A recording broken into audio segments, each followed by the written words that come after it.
வாங்க இன்னைக்கு நம்ம கிச்சன்ல நம்ம பூரி போட போறோம். அதுக்கு நம்ம சாம்பார் வச்சுக்கலாம். பூரி சாம்பார் நம்ம ஏற்கனவே நம்ம சேனல்ல நான் பூரி போட்டுக்கிறேன். கோதுமை மாவுல போட்டுக்கிறேன். உருளைக்கிழங்குக்கு பட்டாணி போட்டு செஞ்சு நான் காமிச்சுக்கிறேன். ஆனா இப்ப வந்து நம்ம எதுல பூரி போட போறோம்னா மைதா மாவு. இது மைதா மாவுல நம்ம பூரி போட போறோம்.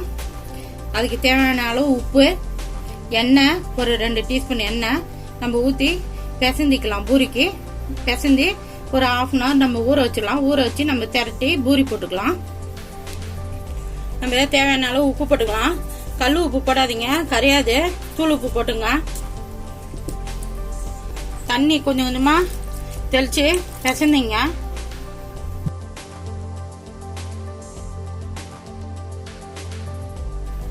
எண்ணெய் ஒரு 2 டீஸ்பூன் மேல ஊத்திக்கலாம்.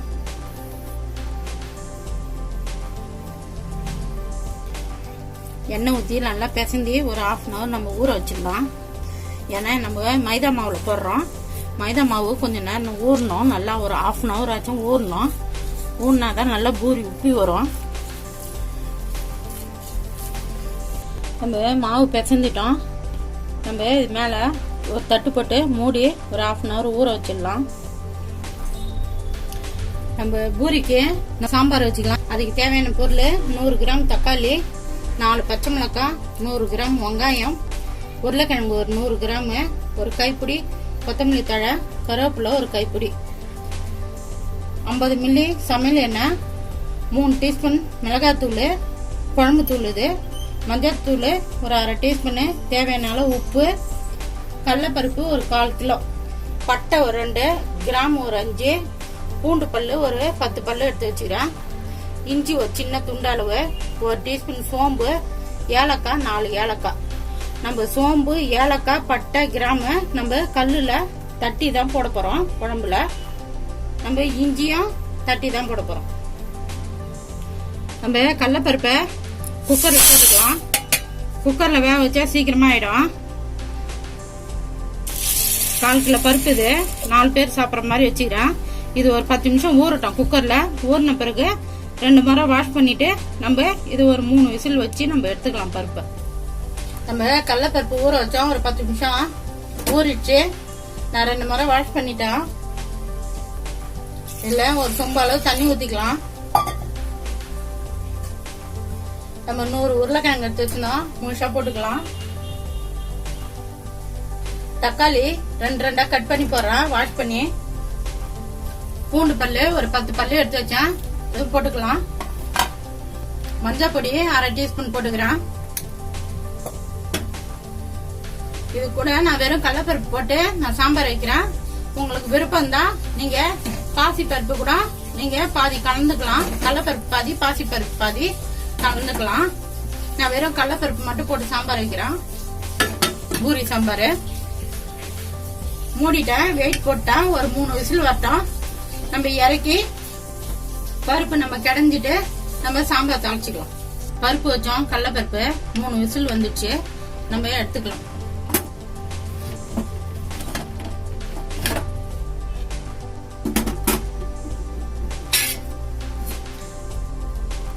நம்ம இதுல உருளைக்கிழங்கு போட்டு நம்ம வேக வச்சோம். உருளைக்கிழங்கெல்லாம் எடுத்துடலாம். ஏன்னா பருப்பு தனியா உருளைக்கிழங்கு தனியா நம்ம வேக வச்சா லேட் ஆகும். அதனால பருப்புல நம்ம உருளைக்கிழங்கு போட்டு நம்ம வேக வச்சாச்சு. உருளைக்கிழங்கு ஆறின பிறகு நம்ம தோல் உரிச்சிட்டு உருளைக்கிழங்க நம்ம உடச்சி விட்டுக்கலாம். உடச்சி விட்டு தான் நம்ம சாம்பார்ல போட போறோம். பருப்பு சூடு ஆறிச்சு. நம்ம மத்துல கடைஞ்சா கிடைய முடியாது. கடலைப்பருப்பு தோரம் பருப்பா இருந்தா கடைஞ்சிடலாம். கடலைப்பருப்பு கிடைய முடியாது. அதனால நம்ம மிக்சியில போட்டு கொஞ்சம் குறைன்னு அரைச்சிக்கலாம். தண்ணி நல்லா இருத்துட்டு போடுங்க. நம்ம பூரி சாம்பார் தாளிச்சிடலாம். சமையல் எண்ணெய் ஒரு 100 மில்லி ஊத்திக்கலாம். நான் ஏலக்காய், பட்டை, கிராம்பு, இஞ்சி, சோம்பு எல்லாமே நான் வந்து கல்லுல தட்டி வச்சுக்கிறேன். எல்லாத்தையும் நுணுக்கி வச்சுக்கிறேன். ஒன்னும் பாதிமா. நம்ம முழுசா போட்டா அவ்வளவு வாசனை வராது. நம்ம தட்டி போட்டா நல்லா வாசனை வரும். நம்ம இதெல்லாம் போட்டுக்கலாம். நல்லா பொரிஞ்சிச்சு. பொடிச்சா கட் பண்ணி வச்சுக்கிறேன். 100 கிராம் வெங்காயம் போட்டுக்கலாம்.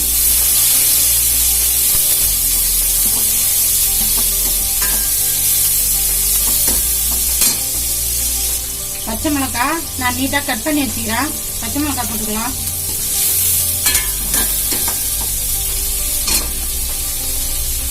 கருவேப்பிலை ஒரு கைப்பிடி போட்டுக்கலாம். இந்த சாம்பாருக்கு தேவையான உப்பு நம்ம வெங்காயத்துல போட்டுக்கலாம். வெங்காயம் சீக்கிரம் வதங்கும்.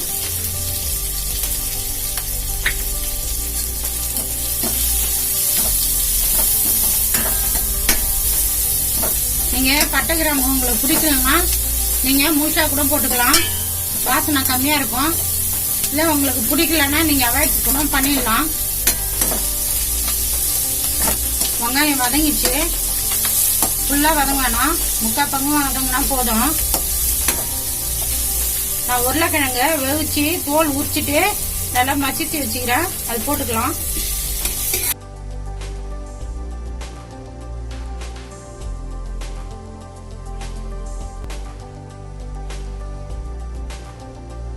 சாம்பார் பொடியை நான் 3 டீஸ்பூன் போட்டுக்கிறேன்.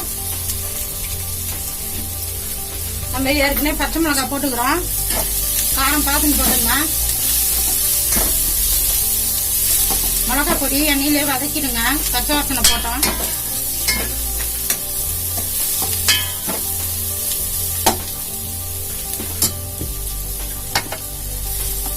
அந்த பருப்பு வந்து மிக்சியில் அரைச்சி வச்சுருந்தோம். நம்ம பருப்பு போட்டுக்கலாம்.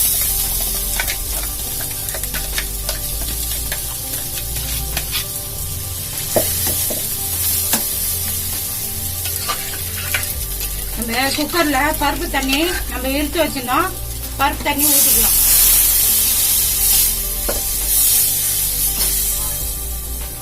நம்ம சாம்பாருக்கு தேவையான தண்ணி ஊற்றிக்கலாம்.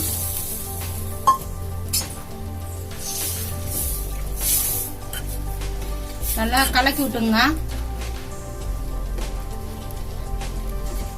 சாம்பார் ரெடி ஆகி போச்சு. நல்லா கொதிக்கிட்டோம். நம்ம தாளிச்சு விட்டோம் சாம்பார். இந்த சாம்பாரோட டேஸ்டே வந்து நம்ம உருளைக்கிழங்கு வேவிச்சு போட்டுக்கிறோம். பட்டை கிராம்பு சோம்பு எல்லாம் போட்டுக்கிறோம். இந்த சாம்பார் வந்து கடலைப்பருப்புல தான் வைக்கணும். உங்களுக்கு கடலைப்பருப்பு பிடிக்கலன்னா பாசி பருப்புல கூட நீங்க வச்சுக்கலாம். ஆனா தோரம் பருப்புல வைக்காதீங்க, டேஸ்ட் மாறிடும். குழம்பு நல்லா சுண்டுட்டோம். நம்ம மூடி போட்டு மூடிடலாம். நம்ம பூரி சாம்பார் தாளிச்சு விட்டோம். ரெடி ஆகி போச்சு. நல்லா குழம்பு சுண்டிடுச்சு.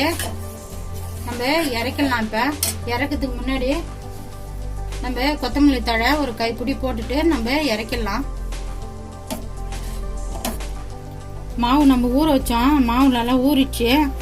இப்ப நம்ம சின்ன சின்னதா பூரிக்கு தகுந்த மாதிரி நம்ம உண்டை பிடிச்சிக்கலாம்.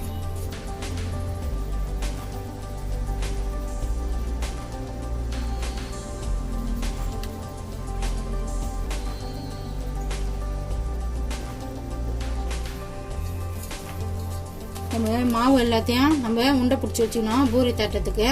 இப்ப நம்ம பூரி தட்டிக்கலாம்.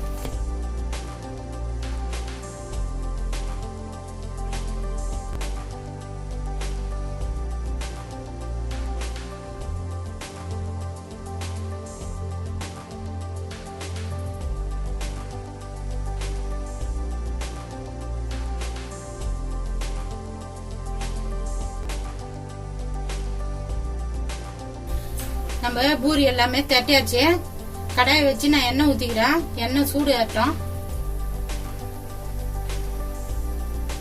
எண்ணெய் சூடு ஏறிடுச்சு. நம்ம பூரி போட்டுக்கலாம். கரண்டில இப்படி அழுத்தி விடுங்க. அப்பதான் பூரியில எல்லாம் உப்பி வரும்.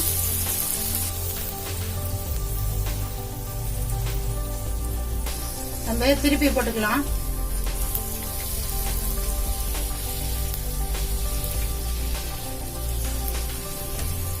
ரெண்டு பக்கம் வெந்துடுச்சு. நம்ம எடுத்துக்கலாம்.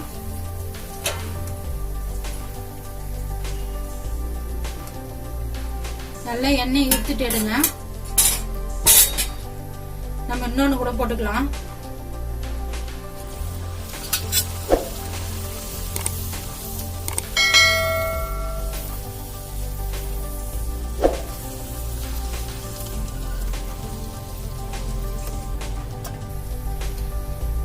பூரி ரெடி ஆயிடுச்சு.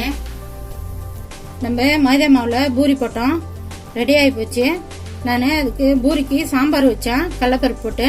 நான் எப்படி வச்சேனோ அந்த மாதிரி வச்சு பாருங்க. சாம்பார் வந்து பூரிக்கு, சப்பாத்திக்கு, இட்லிக்கு, தோசைக்கு எல்லாத்துக்குமே நல்லா இருக்கும் இந்த சாம்பார், நம்ம வச்ச சாம்பார். நான் ஏற்கனவே உங்களுக்கு கோதுமை மாவுல நான் போட்டு காமிச்சுக்கிறேன் பூரி. இது மைதா மாவுல இப்போ போட்டு காமிச்சுக்கிறேன். நான் எப்படி போட்டேன்னா அந்த மாதிரி போட்டு பார்த்துட்டு சாம்பார் வச்சு பார்த்துட்டு எப்படி இருக்குதுன்னு சொல்லுங்க. இந்த வீடியோ பிடிச்சிருந்தா லைக் பண்ணுங்க, ஷேர் பண்ணுங்க, சப்ஸ்கிரைப் பண்ணுங்க.